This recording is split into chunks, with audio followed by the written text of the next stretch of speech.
ഞാൻ സുനിൽ സുന്ദർ. എൻ്റെ ചാനലിലേക്ക് നിങ്ങൾക്ക് എല്ലാവർക്കും സ്വാഗതം. ഇന്ന് ഞാൻ പറയുന്നത് പ്രേതാനുഭവ കഥയാണ്.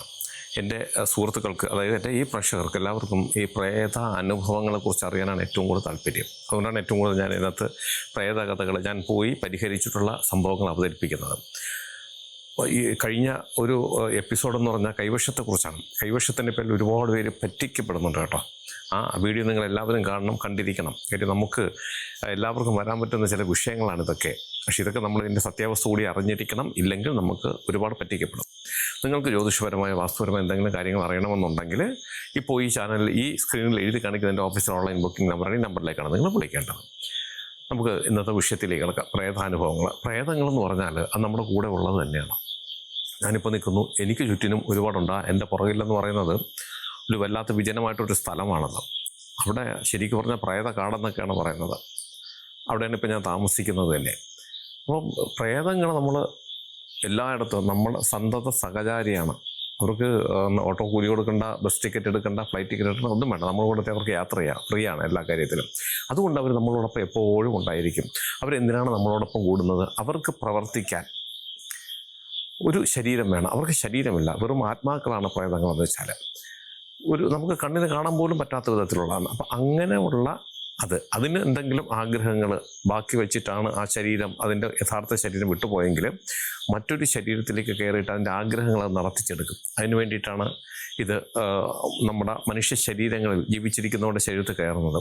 അതുപോലെ തന്നെ ചില പ്രതികാരദാഹികളായിട്ടും അതുപോലെ തന്നെ നമുക്ക് മനസ്സിലാക്കാൻ പറ്റുന്ന അസൂയയും കുശുമ്പുമൊക്കെ നിറഞ്ഞിട്ട് ഒരാളെ നന്നായി ജീവിക്കുന്ന കാണുമ്പോൾ അതിനെ നശിപ്പിക്കാൻ വരെ പ്രേതങ്ങളുണ്ട് എന്ന് പറഞ്ഞാൽ നിങ്ങൾക്ക് വിശ്വസിക്കാൻ പറ്റുമോ? അങ്ങനെയുള്ളൊരു അനുഭവം ഞാൻ പറഞ്ഞുതരാം. എൻ്റെ അടുത്ത് കുറച്ച് ചെറുപ്പക്കാർ വരികയാണ്. ചെറുപ്പക്കാരെന്ന് വെച്ചാൽ അതിൽ ഒരാൾക്കൊരു വിഷയം വേറൊന്നുമല്ല, അയാൾക്ക് വിവാഹം നടക്കുന്നില്ല. എല്ലാവരും ഗവൺമെൻറ് ജോലിക്കാരാണ്. ഇയാൾക്ക് 45 48 വയസ്സെന്തോ അപ്പോഴും പ്രായമുണ്ട് എൻ്റെ അടുത്ത് വരുമ്പോഴത്തേക്ക്. കണ്ടാൽ ഒരു അജാനുബാഹുവും നല്ല പൊക്കവും നല്ല വെളുപ്പും കാണാനൊക്കെ നല്ല ശരീരവും നല്ല ഗ്ലാമറാണ്. സിനിമാ നടന്മാർ തോറ്റു ആ വിധത്തിലുള്ള ഗ്ലാമറും കാര്യങ്ങളും. എന്നാൽ നല്ല നല്ല ജോലി, നല്ല വരുമാനമുള്ള ജോലി. അതുപോലെ അദ്ദേഹത്തിൻ്റെ തറവാടെന്ന് പറഞ്ഞാൽ ഒരുപാട് സാമ്പത്തികമുള്ളത്. അദ്ദേഹത്തിൻ്റെ നാട്ടിൽ പോയി അന്വേഷിച്ച് അതുപോലെ അന്തസ്സും കുലീനത്തോളൊരു കുടുംബം ഇല്ല. അതിൽ ഏറ്റവും നല്ലൊരു, എല്ലാവരും ബഹുമാനിക്കപ്പെടുന്ന ഒരു വ്യക്തിത്വമാണ് അദ്ദേഹത്തിൻ്റെ. അങ്ങനെ എന്തുകൊണ്ടും അദ്ദേഹത്തിന് ഒരു വിവാഹം കഴിക്കുന്നതിന് മറ്റു വിധത്തിലുള്ള ഒരു തടസ്സങ്ങളുമില്ല. ആരോഗ്യമുണ്ട്, സൗന്ദര്യമുണ്ട്, പണമുണ്ട്, പേരും പെരുമയുണ്ട്, എല്ലാം ഉണ്ട്. പക്ഷേ എന്നിട്ടും 45-50 വയസ്സിനിടയ്ക്ക് 48 എന്താണ് എൻ്റെ പ്രായം വരെ, ഇത്രയും പ്രായമായിട്ടും അദ്ദേഹത്തിന് വിവാഹം നടക്കുന്നില്ല. അദ്ദേഹത്തിൻ്റെ താല്പര്യക്കുറവൊന്നുമല്ല. അദ്ദേഹം ഒരുപാട് പെണ്ണുങ്ങളെ പോയി നോക്കി, ഒന്നും നടന്നില്ല. പക്ഷെ അദ്ദേഹം ആരും പ്രേമിച്ചിട്ടൊന്നുമില്ല. അപ്പോൾ അദ്ദേഹത്തിൻ്റെ കൂട്ടുകാരന്മാരെല്ലാവരും വിവാഹം കഴിഞ്ഞ് അവർക്ക് കുട്ടികളായി. അതുപോലെ അദ്ദേഹത്തിൻ്റെ സഹോദരങ്ങൾ, മറ്റ് ബന്ധുക്കൾ എല്ലാവരും അദ്ദേഹത്തിൻ്റെ കുടുംബത്തിൽ നമ്മൾ നോക്കിക്കഴിഞ്ഞാൽ ആരും ഇതേ കണക്ക് വിവാഹം കഴിഞ്ഞിട്ടോ വിവാഹ ബന്ധം വേർപെട്ടിട്ടോ ഒന്നും ആരും നിൽക്കുന്നില്ല. ഇദ്ദേഹത്തിന് വിവാഹം പോലും നടന്നിട്ടില്ല. അപ്പോൾ അത് എന്തുകൊണ്ടാണ്? എന്തെങ്കിലും ഇദ്ദേഹത്തിനുള്ള ദോഷം കൊണ്ടാണോ? ഉണ്ടെങ്കിൽ അത് പരിഹരിക്കണമല്ലോ എന്ന് പറഞ്ഞിട്ടാണ് ഈ സുഹൃത്തുക്കളെല്ലാവരും കൂടി ഇദ്ദേഹത്തിനെ കൊണ്ട് എൻ്റെ അടുത്ത് വരുന്നത്. അപ്പം സാധാരണഗതിയിൽ വിവാഹ തടസ്സമെന്ന് പറഞ്ഞിട്ട് ഒരുപാട് കാര്യങ്ങൾ വരാറുണ്ട്. ഞാൻ അതൊക്കെ പരിശോധിച്ചു. അതിന് പ്രധാനം വരുന്ന സർപ്പദോഷം, ചൊവ്വാദോഷങ്ങൾ, പിന്നെ പിതൃദോഷങ്ങൾ, അതുപോലുള്ള മുൻജന്മ ശാപകർമ്മങ്ങൾ, ഇതൊക്കെ നമുക്ക് ജാതകം വഴി ഒരു പരിധിക്കപ്പുറം അറിയാൻ പറ്റും. അപ്പം നോക്കുമ്പോൾ അങ്ങനെയുള്ള ഒരു കുഴപ്പങ്ങളും ഇദ്ദേഹത്തിൻ്റെ ജീവിതത്തിൽ ജാതകം കൊണ്ടില്ല. ശരിക്കും ജാതകം നോക്കുമ്പോൾ നല്ല കുടുംബ ജീവിതത്തിനുള്ള യോഗം, സൽസന്തതികൾ, നല്ല സന്തതികൾ. ചിലവർക്ക് എന്തൊക്കെ ഉണ്ടെങ്കിലും സന്തതികളെ കൊണ്ട് ദുഃഖിക്കേണ്ടി വരും. ഇദ്ദേഹത്തിന് അങ്ങനെയും ഒരു ദോഷം, ഒരു മാനസിക വിഷമം ഉണ്ടാകാനില്ല. നല്ല രീതിയിൽ ദാമ്പത്യ ജീവിതം നയിച്ചു പോകേണ്ട ഒരു വ്യക്തി. പക്ഷേ വിവാഹം നടന്നിട്ടില്ല എന്നുള്ളതാണ് അത്ഭുതമായിപ്പോയി. എനിക്കൊക്കെ അത്ഭുതമായി. നോക്കിയിട്ട് ഞാനും പറഞ്ഞു ഇദ്ദേഹത്തിൻ്റെ ജാതകത്തിൽ മറ്റൊന്നും കാണാനില്ല. അപ്പം ഈ വന്നിരിക്കുന്ന നല്ല കാശ് ടീമാണ്. അപ്പോൾ അവർക്ക് എന്തെങ്കിലും ഉണ്ടെന്ന് പറഞ്ഞാൽ അവരെന്ത് വേണോ, എത്ര രൂപ കൊടുത്തുകൊണ്ട് അവർ പൂജ ചെയ്യും. ആ കണക്കിനുള്ള ആഗ്രഹത്തോടു കൂടി അതിന് കഴിവുള്ള ടീമാണ് വന്നിരിക്കുന്നത്. പക്ഷേ എനിക്കങ്ങനെ അവർ കാണാത്തൊരു കാര്യം പറഞ്ഞ് അവരെ കൊണ്ട് അത് ചെയ്യിപ്പിക്കാൻ എനിക്ക് മനസ്സ് തോന്നാത്തതുകൊണ്ട് ഞാൻ അങ്ങനെ ഒരു പ്രശ്നങ്ങളും ഇതിനകത്തില്ല. പിന്നെ ഞാൻ എടുത്ത് ചോദിച്ചു, അദ്ദേഹത്തിൻ്റെ നാട്ടിൽ എന്തെങ്കിലും ആരെങ്കിലും മോശപ്പേര് വരുത്തി അങ്ങനെയുണ്ട്? അങ്ങനെയില്ല, ആർക്കുമില്ല, ഒന്നുമില്ല. അപ്പോൾ സുഹൃത്തുക്കളാണ് ഇത് മുൻപന്തി നിൽക്കുന്നത്. അവർ പറഞ്ഞു ഒന്നുമില്ല. അപ്പോൾ അതിലൊരാൾ പറഞ്ഞു, ഇപ്പം നമുക്ക് കണ്ടുപിടിക്കാൻ പറ്റിയില്ലെങ്കിലും വിവാഹം നടത്തിക്കാൻ വേണ്ടി എന്തെങ്കിലും നമുക്ക് പൂജാതി കർമ്മങ്ങളോ കാര്യങ്ങളോ ചെയ്യാൻ പറ്റുമോ? നമ്മൾ തീർച്ചയായിട്ടും ചെയ്യാം. അതിനാണ് ഈ ഉമാമഹേശ്വര പൂജ, അതായത് സ്വയംവര പാർവതി പൂജയൊക്കെ ചെയ്യുന്നുണ്ട്. അപ്പോൾ ക്ഷേത്രത്തിൽ ചെയ്യാൻ ഞാൻ ആദ്യം പറഞ്ഞു, സ്വയംവര അർച്ചന. അപ്പോൾ അവർ പറഞ്ഞു അവരുടെ ആ ചുറ്റുവട്ടത്ത് പഞ്ചായത്തിൽ ഇനി അവർക്ക് ചെയ്യാൻ ക്ഷേത്രങ്ങളൊന്നുമില്ല, എല്ലാ ക്ഷേത്രത്തിലും ചെയ്തു കഴിഞ്ഞു. അവർ ചെയ്യാവുന്നതിൻ്റെ പരമാവധി ചെയ്തൊന്നും നടക്കാത്തതുകൊണ്ടാണ് എൻ്റെ അടുത്ത് വന്നത്. അപ്പോൾ പിന്നെ ഒറ്റ മാർഗ്ഗമേ ഉള്ളൂ. അവർ തന്നെ അവർക്ക് തന്നെ അറിയാം, ആരോ പറഞ്ഞതാണ്, ഇതുപോലുള്ള പൂജ സ്വന്തം വീട്ടിൽ വെച്ച് നല്ല കർമ്മികളെ കൊണ്ട് ചെയ്യിപ്പിച്ചാൽ എന്തെങ്കിലും തടസ്സം നമ്മൾ അറിയാതെ, അതായത് ഈ നമ്മുടെ രാശിയിൽ കാണാത്ത, നമ്മുടെ ഗ്രഹനിലയിൽ കാണാത്ത ദോഷങ്ങൾ എന്തെങ്കിലും ഉണ്ടെങ്കിൽ പോലും മാറിക്കിട്ടുമെന്നുണ്ട്. അപ്പം അവർ നമ്മൾ ചെയ്യാം, അങ്ങനെയൊക്കെ ചെയ്യുന്നുണ്ട്. അപ്പോൾ ഇവർ ഇത്രത്തോളം അങ്ങ് പോകുമെന്ന് ഞാൻ വിചാരിച്ചില്ല. നമ്മൾ ചെയ്യാം, ഞാൻ തന്നെ ചെയ്യണമെന്ന് പറഞ്ഞു. ശരി, വരാം, ഡേറ്റ് തീരുമാനിക്കുന്നു. ഒരു ദിവസം അത് അവരുടെ വീട്ടിൽ പൂജയ്ക്കായിട്ട് ഞങ്ങളെല്ലാവരും ടീമായിട്ട് അവിടെ എത്തുകയാണ്. അപ്പോൾ ഈ പൂജ എന്ന് വെച്ചാൽ സാത്വികമായിട്ടുള്ളൊരു പൂജയാണ്. ഞാൻ എല്ലാ പൂജയും സാത്വികമായിട്ടുള്ള പൂജ ചെയ്യാറുള്ളൂ. പക്ഷേ എങ്കിലും നമ്മളൊരു ബാധ ഒഴിപ്പിൽ, ഒരാളുടെ ശരീരത്തിൽ ഒരു ബാധ കയറിക്കഴിഞ്ഞാൽ അതിനെ ഒഴിപ്പിക്കാൻ പോകുമ്പോഴത്തേക്ക് തയ്യാറെടുപ്പുകൾ, വേറെ ഒരുപാട് തയ്യാറെടുപ്പുകൾ നമുക്ക് ചെയ്യണം. പക്ഷേ ഇത് അങ്ങനെ വേണ്ട, നമുക്ക് സാധാ ചെയ്യുന്നത് തന്നെ, പക്ഷേ അതിൻ്റെ ആ റൂട്ട് മാറ്റി ചെയ്താൽ മതി എന്നുള്ളതേ ഉള്ളൂ. അങ്ങനെ ഞങ്ങൾ പൂജയ്ക്ക് അവിടെ ചെല്ലുമ്പോൾ ഇദ്ദേഹത്തിൻ്റെ സുഹൃത്തുക്കൾ, ബന്ധുക്കൾ എല്ലാവരും ഉണ്ട്. കാര്യം എല്ലാവർക്കും ഇതൊരു ഒരു വിഷമമാണ് ഇദ്ദേഹത്തിൻ്റെ കാര്യത്തിൽ. ഒന്നും ആയില്ല, അച്ഛനും അമ്മയ്ക്ക് പ്രായമായിരിക്കുന്നു, അവർക്ക് മരിക്കണമെങ്കിൽ പോലും ഈ മകൻ്റെ വിവാഹം കൂടെ കണ്ടിട്ട് വേണം മരിക്കാനായിട്ട്. അങ്ങനെയൊക്കെയുള്ള ഒരുപാട് പ്രശ്നങ്ങളായിരുന്നു അന്ന്. അവിടെ ചെന്ന് ഞങ്ങൾ പൂജ കളമൊക്കെ ഇട്ട്, പത്മമൊക്കെ ഇട്ട്, നല്ല രീതിയിലെല്ലാം വിളക്കെല്ലാം ഒരുക്കി പൂജയും നിവേദ്യമൊക്കെ വെച്ചിട്ട് പൂജ ഞങ്ങൾ തുടങ്ങുകയാണ്. അപ്പോൾ ഇദ്ദേഹത്തിൻ്റെ ഇരുത്തിയിട്ടാണ് നമ്മൾ നാടൻ പേരൊക്കെ വെച്ചിട്ട് പൂജ ചെയ്യുന്നത്. പിന്നെ ഇദ്ദേഹത്തിൻ്റെ ഇരുത്തി പൂജ ചെയ്തു തുടങ്ങി. ഞാൻ പറഞ്ഞല്ലോ, നമുക്ക് ഈ ബാധ ഒഴിപ്പീരുമായിട്ട് ഒരു ബന്ധവും ഇല്ലാത്തൊരു പൂജയാണിത്. ഇതിനകത്ത് അങ്ങനെ ഒന്നുമില്ല, ഒരു നെഗറ്റീവും എൻ്റെ പ്രസൻസ് പോലും ഇതിനകത്ത് പറ്റില്ല. അതിന് പൂജ തുടങ്ങി. അപ്പോൾ ഇദ്ദേഹം ഇങ്ങനെ മുന്നിലിരിക്കുകയാണ്. ഇദ്ദേഹത്തിന് ഒരു, ഞാൻ പറഞ്ഞില്ലേ, അത്ഭുതമാണ്, ഒരു അജാനുഭാവമാണ്. അദ്ദേഹം മുമ്പിലിരിക്കുന്നു, ഞാനിങ്ങനെ പൂജ ചെയ്തു തുടങ്ങി. പൂജയൊക്കെ ചെയ്ത്, ഇതേ മുന്നിലല്ല, എൻ്റെ സൈഡിലിരിക്കുകയാണ്. ഇരുന്നിട്ട് മുൻപിലാണ് നിലവിളക്കും ഒക്കെ വെച്ചിട്ട് നമ്മൾ പത്മമായിട്ട് പൂജ ചെയ്യുന്നത്. അപ്പോൾ ആ കളത്തിലേക്ക് ഇദ്ദേഹം പ്രാർത്ഥനയോടുകൂടി പൂക്കളൊക്കെ ഇടണം. ഞാൻ ചെയ്യുന്നതനുസരിച്ചിട്ട് ഇദ്ദേഹം പൂക്കളൊക്കെ ഒഴിഞ്ഞിടണം. അങ്ങനെ ഒരു നല്ല വല്ലാത്തൊരു ചിട്ടയാണ്, നല്ല സാത്വികമായിട്ടുള്ളൊരു രീതിയിൽ അങ്ങനെ ചെയ്തുകൊണ്ടിരുന്നു. ഞാൻ ശ്രദ്ധിച്ചപ്പോൾ ഇദ്ദേഹം, ഞാൻ ഓരോ മന്ത്രങ്ങളെ ചൊല്ലി അർച്ചന ചെയ്യുമ്പോഴത്തേക്കും ഇദ്ദേഹവും പൂക്കൾ അതിലേക്ക് ഇടുന്നുണ്ട്, വെള്ള പുഷ്പങ്ങൾ ഒക്കെ ജപിച്ചിടുന്നുണ്ട്. ഞാൻ നോക്കും, പിന്നെ ഇദ്ദേഹം പൂ ഇടുന്നില്ല. അദ്ദേഹത്തിന് മുമ്പിൽ 108 പൂ എണ്ണി വെച്ച തട്ടയിരിപ്പുണ്ട്. തട്ടത്തിൽ നിന്നാണ് ഓരോ പൂക്കളായിട്ട് ഇടുന്നത്. ഓരോ നിവേദ്യം കഴിയുമ്പോഴത്തേക്ക് ഇങ്ങനെ പൂക്കൾ 108 വെച്ച് കൊടുക്കും. 2-3 പ്രാവശ്യം ഞാൻ മന്ത്രം ജപിച്ചിട്ടപ്പോഴത്തേക്കും ഇദ്ദേഹം ഇടുന്നില്ല. അങ്ങനെ ഇദ്ദേഹത്തിൻ്റെ മുഖത്ത് നോക്കിയപ്പം വന്നിരുന്ന ആളല്ല, ആളൊക്കെ അങ്ങ് മാറിയിട്ട് ശരിക്കും പറഞ്ഞാൽ അദ്ദേഹത്തിൻ്റെ കണ്ണ് ഈ ഉപ്പൻ്റെ കണ്ണെന്ന് പറയും, ചുമപ്പെന്ന് വെച്ചാൽ ഞാൻ അത്ഭുതപ്പെട്ടു പോയി. ഇത് ആരും അടിച്ച് കലക്കി കളഞ്ഞത്. ഒരു അടിയൊക്കെ കിട്ടുമ്പോൾ കണ്ണ് ചുമന്ന് കലങ്ങി. അതുപോലെ ഇദ്ദേഹത്തിൻ്റെ 2 കണ്ണും ഇരിക്കുന്നു.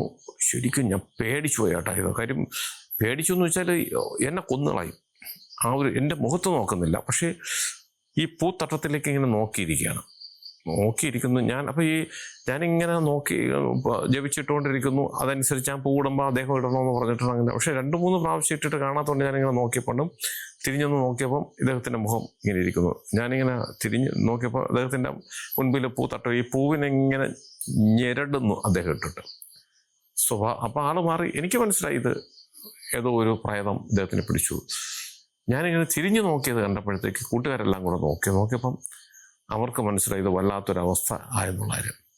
അവരെല്ലാം എൻ്റെ മുഖത്ത് നോക്കി. ഞാൻ പെട്ടെന്ന് കണ്ണു കാണിച്ച് എല്ലാവരുടെ അടുത്തും വന്ന് അടുത്ത് നിന്നോളാൻ പറഞ്ഞ്. അതിനു മുമ്പ് ഇങ്ങനെ അലറി വിളിക്കുകയാണ്. അലറി എന്ന് വെച്ചാൽ ഈ 8 ദിക്കും പൊട്ടുമാറെന്നൊക്കെ പറഞ്ഞു കേട്ടിട്ടില്ല, അതുപോലെ അടിച്ച ഇങ്ങനെ എൻ്റെ കുറച്ച് ഒരു കയ്യെത്തുന്ന ദൂരെ തന്നെ ഇരിപ്പുണ്ടോ. ഒരടി അടിച്ചു കഴിഞ്ഞാൽ, ഒരടി കിട്ടി 7 കണ്ണ് തുറക്കണമെന്നൊക്കെയാണ് സാധാരണ എല്ലാവരും പറയുന്നത്. പക്ഷേ ഇദ്ദേഹത്തിൻ്റെ അടി കിട്ടി പിന്നെ കണ്ണ് തുറക്കില്ല. എനിക്ക് എണീറ്റ് മാറാനും വയ്യ, വല്ലാത്തൊരു പ്രതിസന്ധിയില്ല. അപ്പോൾ ഇത് മനസ്സിലാക്കി എൻ്റെ കൂടെയുള്ള പോറ്റിമാരെല്ലാം വന്ന് അദ്ദേഹത്തിന് എനിക്കും ഇടക്കായിട്ട് ഇങ്ങനെ നിന്നു. അഥവാ കയ്യെത്തി അടിച്ചാലും പിടിക്കാൻ കണക്കിന് നിന്നു. അപ്പോൾ ഇതിൻ്റെ ഇടയ്ക്ക് അപ്പോൾ എൻ്റെ കൂടെയുള്ള പോറ്റിമാർ പിന്നെ ആ സീൻ അവരങ്ങ് ഏറ്റെടുത്തു. അവർ കൂട്ടുകാരുടെ അടുത്ത് പറഞ്ഞ് പെട്ടെന്ന് ഇദ്ദേഹത്തിനെ പിടിച്ച് മാറ്റാൻ പറഞ്ഞു. അവരൊന്ന് പിടിക്കുന്നു, ഇദ്ദേഹം ഒരു വിധത്തിൽ അവിടെ നിന്ന് മാറുന്നില്ല. ഒരു മുട്ടം പ്രേതം. മുട്ടമെന്ന് വെച്ചാൽ ആർക്കും കായികമായിട്ട് പോലും ഇതിനെ ഒന്നും ചെയ്യാൻ പറ്റാത്ത കാര്യം. ഒന്ന് സാധാരണ ഈ എലുമ്പിച്ചിരിക്കുന്ന മനുഷ്യരൊക്കെ വന്നാലും ശക്തി ഉണ്ടെങ്കിലും നമുക്ക് ശരീരം പൊക്കിയെടുത്തുകൊണ്ട് പോകാൻ പറ്റുമല്ലോ. ഞാനത് ചെയ്തിട്ടുണ്ട്. വളരെ വെയിറ്റ് പോലും ഇല്ലാത്ത 10-30 കിലോ ഉള്ള മനുഷ്യന്മാരെ അവസാനം 4 പേരെ പൊക്കി എറിഞ്ഞിട്ടുണ്ട്.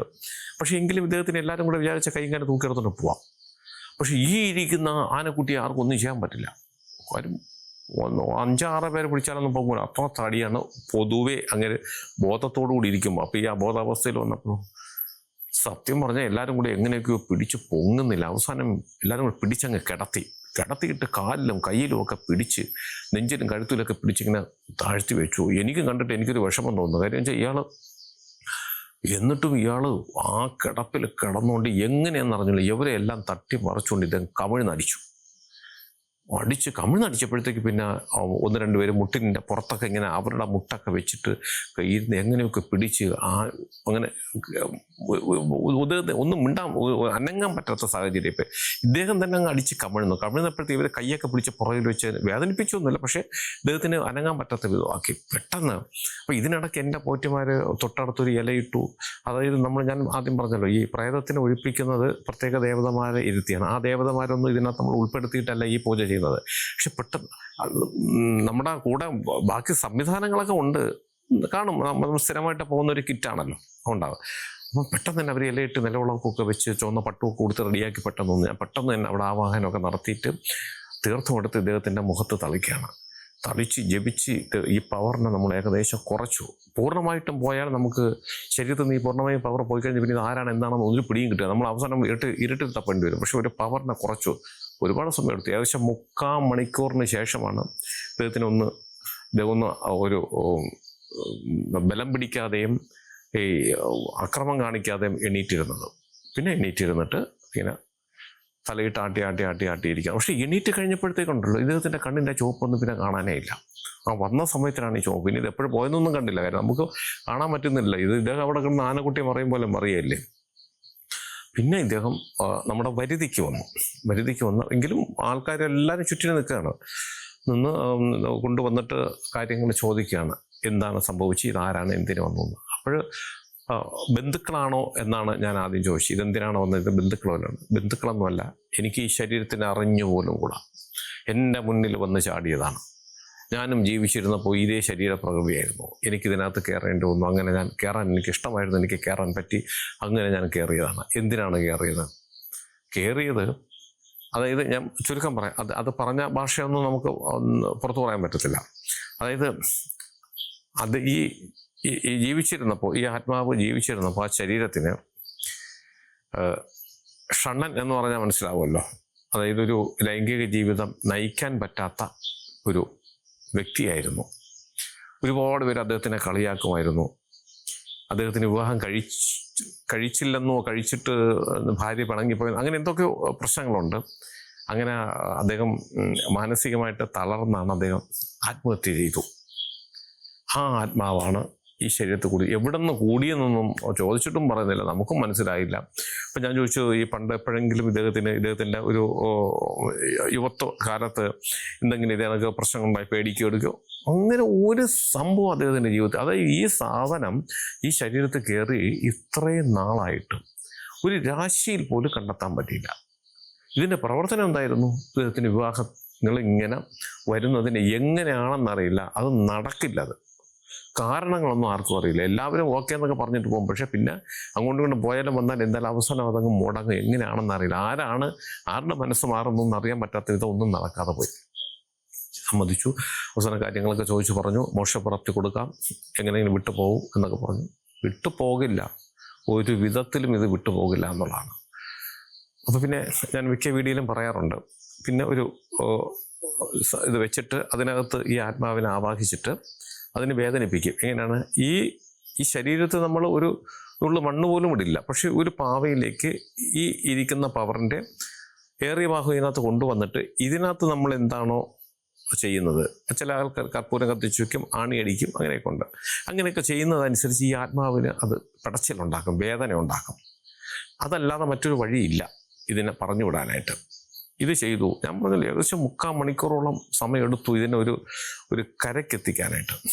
ഇതൊക്കെ ചെയ്ത് നോക്കുമ്പോൾ അതിന് വേദന തുടങ്ങിയപ്പോൾ അത് ആദ്യം പോകാമെന്നൊക്കെ പറഞ്ഞെങ്കിലും പിന്നീട് മാറി. പിന്നീടും അത് സമ്മതിച്ചു, പൊയ്ക്കൊള്ളാമെന്ന് പറഞ്ഞു. പക്ഷെ ആ പറയുമ്പോഴും ആ മുഖത്തുള്ള പക അല്ലെങ്കിൽ നമ്മളോടൊക്കെ കാണിക്കുന്ന ഒരു എന്താണ് ഒരു ദേഷ്യം, അത് നമുക്ക് മുഖത്ത് കണ്ണിൽ നോക്കിയിരിക്കാൻ പറ്റില്ല. അത്രയേറെ ദേഷ്യമാണ് ആ കണ്ണുകളിൽ ഇങ്ങനെ തീ ജ്വാല പോലെ ജ്വലിക്കുകയാണ്.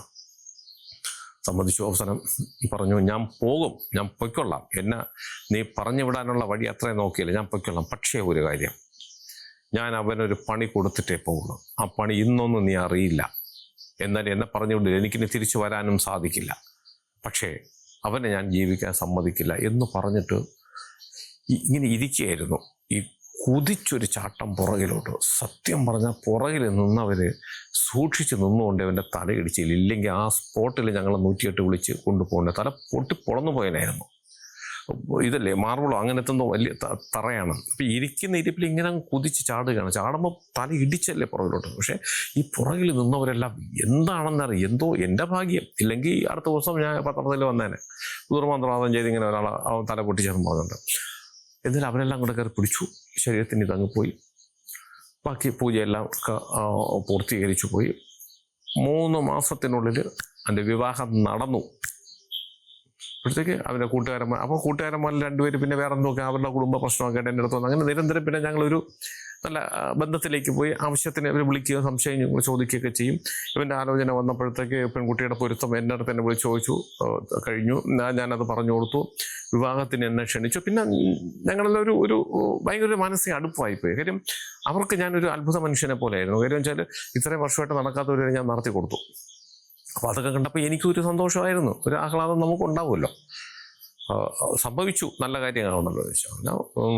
ഈ വിവാഹമൊക്കെ കഴിഞ്ഞു.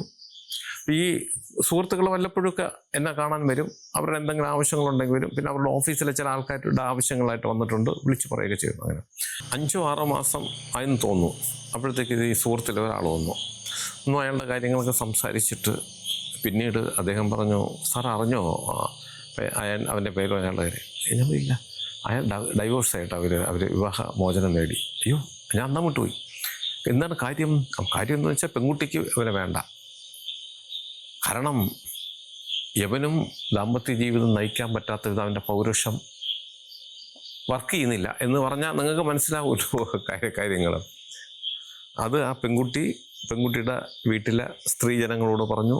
അവർ കാരണവന്മാരോട് പറഞ്ഞു. അവരിവിടെ വന്നു, ഡോക്ടറെ കൊണ്ടുപോയി സംസാരിച്ചു, കാണിച്ചു. നിർബന്ധപൂർവ്വം കൊണ്ടുപോയി ഡോക്ടറെ കാണിച്ചു. അപ്പോൾ ഇവന് നാണക്കേടായിപ്പോൾ. കാര്യം ഭാര്യ പുറത്ത് പറഞ്ഞ പറഞ്ഞത് ഇങ്ങനെയുള്ള കാര്യം. ഡോക്ടറെ കാണിച്ചപ്പോൾ ഡോക്ടർ നോക്കുമ്പോൾ അവന് ഒരു ആരോഗ്യ പ്രശ്നമില്ല, ഒരു മരുന്നിൻ്റെ ഒരു ഗുളികയുടെ ആവശ്യം പോലുമില്ല, ഒരു പ്രശ്നങ്ങളുമില്ല. പക്ഷേ അവനെ കൊണ്ട് ഒരു യഥാർത്ഥത്തിൽ ഒരു പുരുഷനായി ഭർത്താവായി ജീവിക്കാൻ സാധിക്കുന്നില്ല. അങ്ങനെ വന്നു. അവർ വിവാഹമോചനം നേടി 5-6 മാസം കൊണ്ടാണെന്ന് തോന്നുന്നു എല്ലാം കഴിഞ്ഞു പോയി. പക്ഷെ പിന്നീട് അപ്പോൾ അവൻ്റെ കൂട്ടുകാരന്മാർ പറഞ്ഞു, അവൻ അങ്ങനെയൊന്നും ഉള്ളവനൊന്നും അല്ല, അവൻ നല്ല ആരോഗ്യമുള്ളവനും നല്ല പൗരുഷമുള്ളവനൊക്കെ തന്നെ ആയിരുന്നു. അതിനൊക്കെ അവരൊക്കെ എന്തൊക്കെ അവരുടെ തെളിവുകളൊക്കെ അവർക്കുണ്ട്, അവർ പറഞ്ഞു അതൊക്കെ. പക്ഷേ ഈ ബാധ അവൻ്റെ ശരീരത്ത് വന്ന് പോയി അതിന് ശേഷം അവന് പിന്നെ ഇങ്ങനൊരു വികാരമേ ഉണ്ടായില്ല എന്നല്ല, അവൻ അതിലേക്ക് കടക്കാൻ സാധിക്കുന്നില്ല എന്നാണ്. അവൻ പിന്നെ എൻ്റെ അടുത്ത് വന്നില്ല. പക്ഷെ എൻ്റെ കൂട്ടുകാരന്മാർ വന്ന് പറഞ്ഞു, അവൻ സകല വഴിയും നോക്കിയിട്ട് ഒരു രീതിയിൽ അവന് പറ്റുന്നില്ല. അവസാനം ആ സ്ത്രീ, അവൻ്റെ ഭാര്യ മടുത്ത് കളഞ്ഞിട്ട് അവനെ ഉപേക്ഷിച്ച് മോചനം നേടിപ്പോയതാണ്. പിന്നീട് എത്രയോ വർഷം എനിക്ക് കൂട്ടുകാരന്മാരൊക്കെ അറിയാവുന്നു. അതിനുശേഷം ഞാൻ അവനെ കല്യാണത്തിനാണ് അവസാനമായിട്ട് ഞാൻ കാണുന്നത്. പിന്നെ കണ്ടിട്ടില്ല, എൻ്റെ മുമ്പിൽ വന്നിട്ടുമില്ല. അതായത് അവരടുത്ത് കൂട്ടുകാരന്മാരോട് പറഞ്ഞത്, അവനിന് വിവാഹമേ വേണ്ട, അവനെ കൊണ്ട് സാധിക്കില്ല, വെറുതെ ഒരു പെൺകുട്ടിയുടെ ജീവിതവും കൂടി കളയണ്ട. അപ്പോൾ ഈ പ്രായത അവസാനം പറഞ്ഞിട്ട് പോയ കാര്യമൊക്കെ ഞങ്ങൾ മറന്നു. അവൻ ഓർമ്മിച്ച് വെച്ചിരുന്നു പറഞ്ഞു അന്ന് അത് പറഞ്ഞു. അപ്പം അവനറിയില്ല. പിന്നീട് ഈ കൂട്ടുകാരന്മാരെ പറഞ്ഞ കാര്യം അവൻ ഓർമ്മിച്ച് പറഞ്ഞു, അന്ന് അങ്ങനെ പറഞ്ഞിട്ടല്ലേ അത് പോയത്. അതിപ്പോഴും എൻ്റെ ശരീരത്തിൽ വരുന്നില്ല, എന്നെ ഉപദ്രവിക്കുന്നില്ല എന്നുണ്ടെങ്കിൽ പോലും അതെന്നെ വല്ലാതെ ബുദ്ധിമുട്ടിക്കുന്നുണ്ട്. കൂട്ടുകാരന്മാരെ ചോദിച്ചു, ഇനി പുള്ളിയെ വിളിച്ചിട്ട് നമുക്ക് അതിനെ ഒഴിപ്പിക്കുകയോ കാര്യങ്ങളോ ഒന്നും. അപ്പം അത് ഒഴിപ്പിക്കേണ്ട കാര്യമൊന്നുമില്ല, ഇനി അത് പറ്റില്ല. അവൻ്റെ പൗരുഷം പൂർണ്ണമായി നഷ്ടപ്പെട്ടു, തിരിച്ചെടുക്കാൻ പറ്റാത്ത വിധം നഷ്ടപ്പെട്ടു എന്ന് അവൻ പറയുമ്പോൾ പിന്നെ ഒന്നുമില്ല. അപ്പോൾ ഈ സംഭവം ഞാൻ പറഞ്ഞത്, പ്രേതങ്ങൾ ഇങ്ങനെയാണ്. അത് തരുന്ന പണി നമുക്ക് പ്രവചിക്കാൻ പറ്റില്ല. ഞാൻ പറഞ്ഞില്ല, ഒരു 1000 കേസ് ചെയ്തു, 1001ാമത്തെ ചെയ്യാൻ പോകുമ്പോൾ ചിലപ്പോൾ ഈ 1000 ചെയ്ത് കഴിഞ്ഞ 1000 ഒരു ബന്ധവും ഇല്ലാത്തതായിരിക്കും. ഇങ്ങനെയും പ്രേതാനുഭവങ്ങളുണ്ടോ എന്ന് ചിലപ്പോൾ ആൾക്കാർ കണ്ടുകൊണ്ടിരിക്കുന്ന നിങ്ങൾക്ക് പോലും തോന്നിപ്പോൾ അയാൾക്ക് എന്തെങ്കിലും അസുഖമാണോ, മാനസിക പ്രശ്നമാണോ. ശരിക്കും ഇവരൊക്കെ നല്ല വിദ്യാഭ്യാസമുള്ള ആൾക്കാരാണ്. ഇവർ നല്ല രീതിയിൽ ഡോക്ടറെ കണ്ടു, മനഃശാസ്ത്രജ്ഞനെ കണ്ടു, കൗൺസിലിംഗ് ഒക്കെ നടത്തി, ഒന്നിലും വിജയിച്ചില്ല. അവരെല്ലാം അവസാനം കൈയൊഴിയുകയാണ് ചെയ്തത്. അങ്ങനെ അവന് മനസ്സിലായി അവൻ്റെ ജീവിതം ഇതേ കണക്കിട്ടിങ്ങനെ മറ്റുള്ളവരുടെ മുമ്പിൽ നാണം കെടുത്തി പന്തടിക്കാൻ കൊടുക്കാതെ അവൻ തന്നെ തീരുമാനമെടുത്തു, ഇനി എനിക്ക് വിവാഹമേ വേണ്ട എന്നുള്ളത്. നിരാശയോടുകൂടി തന്നെയാണ് അവൻ ജീവിച്ചു എന്ന് പിന്നെ അവൻ്റെ സുഹൃത്തുക്കളെ പിന്നീട് എൻ്റെ അടുത്ത് കണ്ട് പറഞ്ഞിട്ടുണ്ട്. ഇതൊക്കെയാണ് പ്രേതാനുഭവങ്ങൾ. അപ്പം പ്രേതങ്ങൾ ഉണ്ടോ എന്ന് ചോദിച്ചാൽ ഉണ്ട്. ഞാനിത് എപ്പോഴും പറയാറുണ്ട്, ഒരു പ്രേതം നമ്മുടെ ശരീരത്തിൽ കയറി എന്ന് നമ്മൾ വിശ്വസിക്കുന്നതിന് മുമ്പ് ഈ അനുഭവങ്ങൾ ഉണ്ടാകുമ്പോൾ നമ്മൾ ചിന്തിക്കണം, ഇത് മാനസികമായിട്ടുള്ള എന്തെങ്കിലും പ്രശ്നമാണോ. അതിന് നമ്മൾ ആദ്യം ഡോക്ടറെ കാണണം, കണ്ടേ പറ്റൂ. ഇവർ ഡോക്ടറെ അടുത്ത് പോയിട്ടൊക്കെ തന്നെയാണ്, ഡോക്ടർ പോലും പറഞ്ഞ അങ്ങനത്തെ അവന് ഒരു പ്രശ്നവുമില്ല, വിവാഹത്തിൻ്റെ കാര്യങ്ങൾ തടസ്സമൊന്നുമില്ല എന്ന് പറഞ്ഞതിൻ്റെ പുറത്താണ് പിന്നീട് അവൻ വേണ്ട, വിവാഹമേ വേണ്ടാന്ന് വെച്ച് പിന്നെ അവൻ്റെ ജീവിതം അങ്ങനെ അങ്ങ് പോയി. പിന്നീട് എനിക്ക് അറിയില്ല എന്തൊക്കെ സംഭവിച്ചു എന്നുള്ളതായിരുന്നു. വർഷങ്ങളോളം ഉണ്ടായിരുന്നു പരിചയം. അതുവരെ നടക്കില്ല എന്ന് കൂട്ടുകാരന്മാരും പറഞ്ഞു. അവനകത്ത് അങ്ങനത്തെ ഒരു താല്പര്യമേ ഇല്ല. പിന്നീട് അവർ പറഞ്ഞത് അവൻ പിന്നെ താടിയും മുടിയൊക്കെ വളർത്തി പിന്നെ ഒരു ആത്മീയ ജീവിതത്തിലേക്ക് അവൻ മാറിക്കഴിഞ്ഞു എന്നാണ് പറഞ്ഞത്. വസ്ത്രങ്ങൾ പോലും പിന്നെ പാൻസൊന്നും ഇടാതെ മുണ്ടുകൊടുത്തു, പിന്നെ ഈ കാവി ജൂബ പോലത്തതൊക്കെ ഇട്ട് ഒരു സ്വാമിയായിട്ട് അവൻ്റെ ജീവിതം പിന്നീട് കൊണ്ടുപോയി. ഞാൻ അറിഞ്ഞിടത്തോളം കാലം അവൻ അങ്ങനെ തന്നെയാണ് പുള്ളി പോയതെന്നുള്ളത്. അപ്പം ഇതൊക്കെയാണ് പ്രേതാനുഭവങ്ങൾ. അപ്പം ഈ നമ്മൾ സാധാരണ ഈ കഴുത്ത് കടിച്ചു പൊട്ടിക്കുക, കണ്ണ് ചൂഴ്ന്നെടുക്കുക, കുത്തിപ്പൊട്ടിക്കുക, നെഞ്ചി നഖം ഇറക്കി മാംസം കുത്തിയെടുക്കുക, അങ്ങനെയുള്ള സംഭവങ്ങളൊന്നും എൻ്റെ ജീവിതത്തിലൊന്നും ഉണ്ടായിട്ടൊന്നുമില്ല കേട്ടോ. ഇതുപോലുള്ള സംഭവങ്ങൾ ഒരുപാട് പിന്നെ പേടിക്കുന്നത് കൊണ്ട് ഭയങ്കരമായിട്ട് പേടിച്ചിട്ടുള്ള സംഭവങ്ങളാണ് ഞാൻ കുറേ അവതരിപ്പിച്ചിട്ടുണ്ട്. ഇനി സമയം അനുസരിച്ച് ഞാൻ അവതരിപ്പിക്കാം. പിന്നെ ഒരു കാര്യം, ഇത് മാത്രമല്ല, ഞാൻ പറഞ്ഞില്ലേ ഇതിന് തൊട്ടു മുമ്പ് ഞാൻ ചെയ്തത് കൈവശത്തിനെ കുറിച്ച് ഒരുപാട് പേർക്ക് അബദ്ധം പറ്റുന്നതാണ്, പല കുടുംബങ്ങൾ നശിച്ചു പോകുന്നതാണ്, പല ജീവിതങ്ങൾ നശിച്ചു പോകുന്നതാണ്. അതിൻ്റെ യാഥാർത്ഥ്യം നിങ്ങൾ മനസ്സിലാക്കി വേണം മുന്നോട്ട് പോകാനായിട്ട്. ആ എപ്പിസോഡ് നിങ്ങളൊന്ന് കാണണം. ഞാൻ ഇതുവരെ ഒരു എപ്പിസോഡ് കാണാൻ വേണ്ടിയിട്ട് ആരോട് ഞാൻ അഭ്യർത്ഥിച്ചിട്ടില്ല. ഇത് പറയുന്നു, തീർച്ചയായിട്ടും നിങ്ങൾ ആ എപ്പിസോഡ് കാണണം. ഇതിന് തൊട്ട് മുമ്പുള്ളതാണ്, കൈവശം സത്യമോ എന്ന് പറഞ്ഞിട്ട്. അത് നിങ്ങൾ കാണണം. നമ്മുടെ ജീവിതത്തിൽ നമുക്ക് കൈവശം വന്നിട്ടില്ലായിരിക്കാം, പക്ഷേ എങ്കിലും ഇത് അറിഞ്ഞിരിക്കുന്നത് എന്നെങ്കിലും നമുക്ക് ഏതെങ്കിലും വിധത്തിൽ നമുക്ക് ഉപകാരപ്പെടും. അതുപോലെ ഞാൻ ചെയ്യുന്ന എല്ലാ വീഡിയോയും നിങ്ങൾക്ക് ഏതെങ്കിലും വിധത്തിൽ ഉപകാരപ്രദമാകും. നിങ്ങൾക്ക് ജ്യോതിഷപരമായോ വാസ്തുപരമായോ എന്തെങ്കിലും കാര്യങ്ങൾ അറിയണമോ ഞാൻ പറഞ്ഞാൽ മതി എന്നുണ്ടെങ്കിൽ ഇപ്പോൾ ഈ സ്ക്രീനിൽ എഴുതി കാണിക്കുന്ന എൻ്റെ ഓഫീസിൽ ഓൺലൈൻ ബുക്കിംഗ് നമ്പറാണ്. ഈ നമ്പറിലേക്ക് വിളിച്ചോളൂ. 1-2 ചെറിയ കാര്യങ്ങളുണ്ട്, അതനുസരിച്ച് നിങ്ങൾ ബുക്ക് ചെയ്യണം. അങ്ങനെ നിങ്ങൾ ബുക്ക് ചെയ്താൽ നിങ്ങൾ ചോദിക്കുന്ന ജ്യോതിഷപരമോ വാസ്തുപരമായോ മറുപടി ഞാൻ നിങ്ങൾക്ക് തരാം. അത് കേട്ടിട്ട് നിങ്ങൾക്ക് എന്നെ തിരിച്ച് വിളിക്കുകയും ചെയ്യാം. അതുപോലെ നിങ്ങളുടെ വീടിനോ നിങ്ങളുടെ ഭൂമിക്കോ വാസ്തുദോഷമോ ഭൂമിദോഷമോ അതുപോലെ എന്തെങ്കിലും കണക്കുള്ള പ്രേതബാധ ദോഷങ്ങളോ ശത്രുദോഷങ്ങളോ എന്തെങ്കിലും ഉണ്ട്, അങ്ങനെ ഉള്ളതിനൊക്കെ ഞങ്ങളിപ്പോഴുള്ളവർ അവിടെ നേരിട്ട് വന്ന് കണ്ട് ആ ഭൂമി ആ വീടുമൊക്കെ പരിശോധിച്ച് പരിഹാരം കണ്ടെത്തുന്നതായിരിക്കും ഉചിതം. അങ്ങനെ താല്പര്യം ഉണ്ടെങ്കിലും ഞാൻ അവിടെ വരണമെന്നുണ്ടെങ്കിൽ നിങ്ങൾ ഈ നമ്പറിൽ വിളിച്ചോളൂ. ഞാൻ തന്നെ അവിടെ വന്ന് അതെന്താണെന്ന് നോക്കി അതിനുള്ള പരിഹാരങ്ങളും പിന്നീട് ഞാൻ ചെയ്തു തരാം. അതിന് നിങ്ങൾ ഈ നമ്പറിൽ വിളിച്ചാൽ മതി കേട്ടോ. അതിന് ഏത് ജില്ലയിലാണെങ്കിൽ മറ്റു സ്റ്റേറ്റിലാണെങ്കിലും ഞാൻ അവിടെ എത്താം, സമയക്രമം അനുസരിച്ച്. അതുപോലെ നിങ്ങൾക്ക് ജ്യോതിഷം ഇപ്പോൾ ഓൺലൈൻ വഴി അല്ലാതെ നേരിട്ട് വന്ന് നിങ്ങൾക്ക് അറിയാം. അങ്ങനെ വരുന്നെങ്കിൽ നിങ്ങൾ തിരുവനന്തപുരം വരെ വരേണ്ടി വരും. അങ്ങനെ വരുന്നെങ്കിൽ ഈ നമ്പറിൽ വിളിച്ച് ഒരു ദിവസവും ഒരു സമയവും ബുക്ക് ചെയ്തതിന് ശേഷം മാത്രം വരാൻ ശ്രമിക്കുക. ഇതെൻ്റെ ഓഫീസിലെ ഓൺലൈൻ ബുക്കിംഗ് നമ്പറാണ്. ഇത് എല്ലാ ദിവസവും രാവിലെ 10 മുതൽ വൈകുന്നേരം 5:30 മണി വരെ നിങ്ങൾക്ക് നമ്പർ വിളിച്ച് ബുക്ക് ചെയ്യാം. നിങ്ങൾ എൻ്റെ ചാനൽ സ്ഥിരമായിട്ടൊന്ന് കാണണം, സബ്സ്ക്രൈബ് ചെയ്യാനും എനിക്ക് വേണ്ടുന്ന എല്ലാവിധ പ്രോത്സാഹനങ്ങൾ തരികയും വേണം. നിങ്ങൾക്കും നിങ്ങളുടെ കുടുംബത്തിലെ ഓരോ അംഗത്തിനും എല്ലാവിധ ഐശ്വര്യങ്ങളും സന്തോഷവും സമാധാനവും ദീർഘായുസ്സും ഈശ്വരൻ തരട്ടെ എന്ന് ആത്മാർത്ഥമായി പ്രാർത്ഥിച്ചുകൊണ്ട് തൽക്കാലം നിർത്തുന്നു. അടുത്ത ഒരു വീഡിയോയുമായി കാണുന്നവരെ എല്ലാവർക്കും നന്ദി, നമസ്കാരം.